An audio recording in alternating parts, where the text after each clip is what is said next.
Hello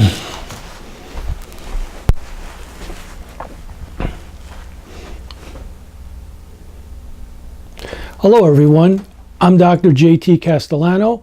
I'm a practicing doctor of chiropractic. I have a health and wellness practice. In my practice, I combine the principles of my fellowship in applied spinal biomechanical engineering and my postgraduate study in nutrition. The reason I do that is, as I mentioned in all my videos again, today's day and age with the onset of the internet, individuals are able to access information within 3 seconds. And they're doing it to self-diagnose themselves and to self-diagnose what they may need as far as a diet, nutritional supplements, okay? That's not always the best thing. That is what's known as a mechanistic form of care. Mechanistic means it's like a cookbook. You have symptom A, well, you're going to take supplement B, or you're going to follow diet A. That's not the way to do it. In my practice, I work with a patient as their chiropractic wellness coach. And the reason is that I want to do a proper evaluation, a very in-depth evaluation, to determine what are the goals of the individual, what their body is telling us at this particular given time and why. What pathways are not powered up or out of balance and need support. So my job as a practitioner is to help them support their body naturally for it to power up. I always use the example when you purchase a car. The manufacturer gives you the manual. In the manual, it tells you how to support the function of the engine. Tune-ups, okay? Also, the gasoline to use. You would not want to put diesel fuel into an unleaded functioning engine. Also tells you if it needs high test and what grade of gasoline. Well, your body is no different. It's only more delicate and more dynamic. So that's where my job comes in, to work with you to determine what your body is telling us it needs and what to do at that time. Today I would like to discuss with you autoimmunity and autoimmune conditions. This is a whole new set of conditions that is on the rise. Key words are immune system, autoimmunity, triggers, antigens, toxins, bacteria, viruses, those we know about, immune response, we know about that, and an antibody, we've heard that word. The immune system is a network of cells, tissues, and organs. So it's a complex system, and this system works together to protect the body from an infection. That's the immune response, such as bacteria, viruses, fungus, and parasites that seek to gain entrance into the body. The immune system prevents, limits their entry and growth to maintain optimal health. So your immune system is there like guards at the door. If these triggers do enter the body, they initiate a response. It's like the fire department coming out to put the fire out, contain them, and the response is finished. How does the body protect against invaders? The body has natural barriers. There's the gut barrier, there's the barrier in the lungs, there's the barrier in the brain, the blood-brain barrier, and the skin. Well, the skin is what you're probably most familiar with, okay? Very few things will penetrate the skin. For an example, if you were to get a scratch and you did not maintain the scratch properly, bacteria that may already be on your skin can get inside the wound and create an infection. Well, there is the lining of the gut. And what's happening is with certain foods that we're consuming, with certain toxins that we're consuming, it is irritating and breaking down the lining of the gut.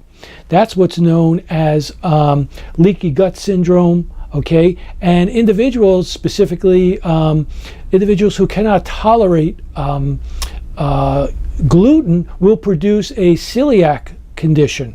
So an immune response, in an immune response, an intruder is recognized by the immune system. This intruder is called an antigen. So the antigen now gets in. An antigen creates an antibody generating cell. So the antigen gets in and it generates an antibody, a specific antibody that begins a well-organized process of killing the intruder. Okay, so you're very familiar with that.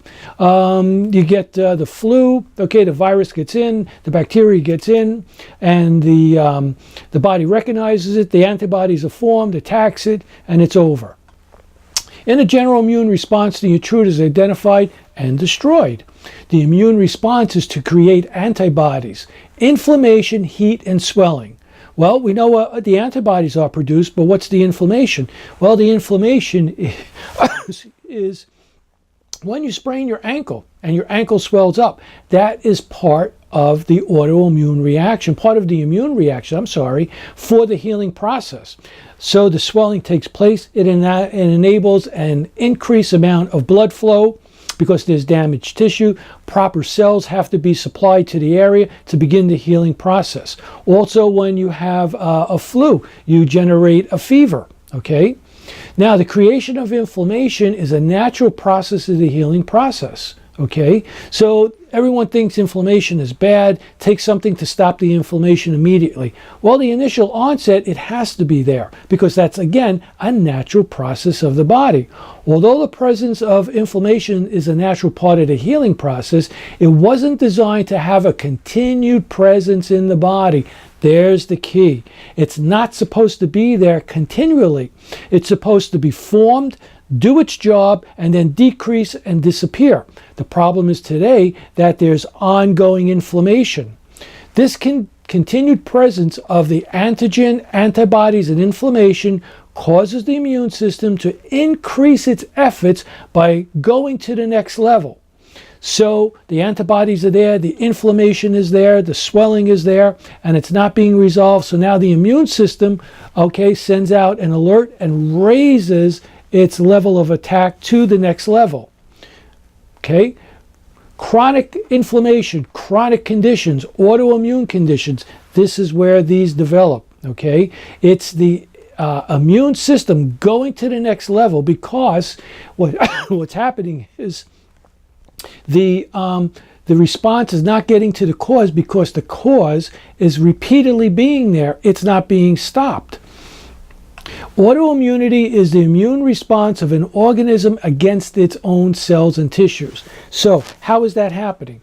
So if you're consuming a food like gluten, okay, it's a part of a food and your body does not tolerate it and it's irritating the lining of the gut, it's causing an inflammation, it's causing some swelling in the gut, and as a result of that, the lining of the gut now becomes permeable where particles that penetrate through there should not be getting through. They're getting into the blood, and as a result, an antigen is established. It's known as an antigen. An antibody is formed. Now that's an inflammation in the blood, and what happens is now you have an immune response. But you don't know this and you're doing this on a continual basis. What happens is that is now the next step to what we know as autoimmunity, this continued daily response of the immune system. Autoimmune diseases can cause many different types of symptoms and conditions in the body.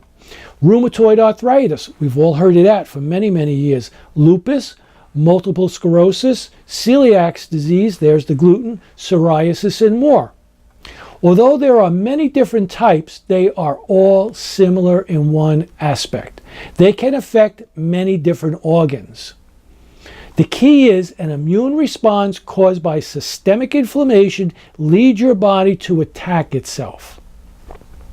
How does this take place? Your body is working hard to defend itself against the intruder. That's the antibody. Okay? If it fails to differentiate the intruder from parts of your own body, it will at that point attack your own body. So now these antibodies are being called upon and called upon and called upon on a daily basis, 365 days a year. And it's increasing to a level now that the mechanism that is supposed to shut them down is no longer functioning. These antibodies will turn, and if there's a possible genetic weakness in an individual, say for diabetes, say for multiple sclerosis, it will then attack the organs, okay, which will manifest that condition. There are many factors that can cause an individual to develop an autoimmune condition. What are the factors or triggers besides bacteria, viruses, and fungus? Here it is. They are known as toxins and can arise from their presence in the body or the body's exposure to them in the environment. Chronic inflammation, autoimmune condition. It's the chronic inflammation that is not being resolved that leads into the autoimmune condition. This will also attack your gene structure, causing the chronic autoimmune conditions. So again, I mentioned if you have the potential and you have the genes for a potential autoimmune condition, okay, and these antibodies, all right, are not being shut down and shut off, they will then very possibly attack the gene, which will create the autoimmune condition. Genes are turned on, causing them to express, can be caused by a host of factors. Some known toxins or antigens are exposed to heavy metals like mercury, okay? Mycotoxins from mold, infections like Candida, Epstein-Barr virus and the herpes simplex virus, and mostly common chronic inflammation related to food allergies and sensitivities. Well, how many people do you know and hear about they are being tested for food sensitivities, particularly gluten intolerance? This is the big one today. Everyone's talking about gluten. There is an importance to it because it's also silent. You do not have to manifest celiac disease to have a sensitivity to gluten and the damage that it will cause over time. We are exposed to these triggers on a daily basis and we don't even know it. Exposure may be through our dietary habits, could be pesticides, herbicides, it could be the preservatives in packaged food, and our surrounding environment such as our home, place of work, or the vehicle we drive. These toxins or triggers can be found in our foods, again as pesticides, food additives, and the furnishings in our home as formaldehyde. These are just to name a few. So what do these triggers have to do with autoimmunity? Chronic inflammation is the result of the irritation and damage to the cells caused by the triggers or antigens. Chronic inflammation is the result of the irritation and damage to the cells caused by the antigen on a continued basis. Continued basis, it's chronic. Autoimmunity is your immune system in constant attack mode because you're constantly being exposed to the trigger and you may not even be aware of it. What are some of the signs and symptoms of having an autoimmune condition?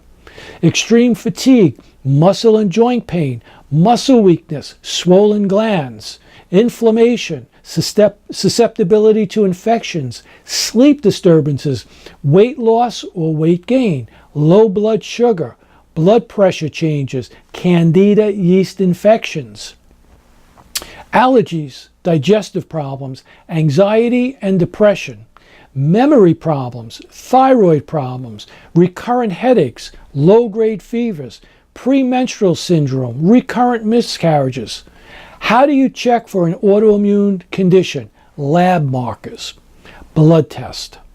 Homocysteine, C-reactive protein, uric acid, okay, TPO, TBG, which are specific for an autoimmune thyroid, for Hashimoto's thyroid, HbA1c, most people are familiar with that. That's to tell your 3-month blood sugar, okay, if you are a potential diabetic, serum iron, serum antibodies, etc. These are just to name a few. Okay, the homocysteine is very important for the methylation, as I mentioned on one of my prior videos. C-reactive protein, also with sedimentation rate.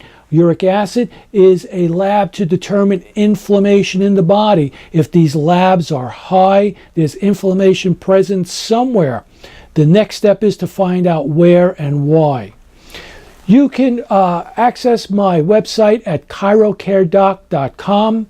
That's chirocaredoc.com, or follow me on Facebook at Dr. J.T. Castellano, Castellano. This is just the beginning of this field with autoimmunity. Also with the study of gene therapy, the genome. It's a whole new set of conditions that are exposing individuals, that are attacking individuals. Thank you.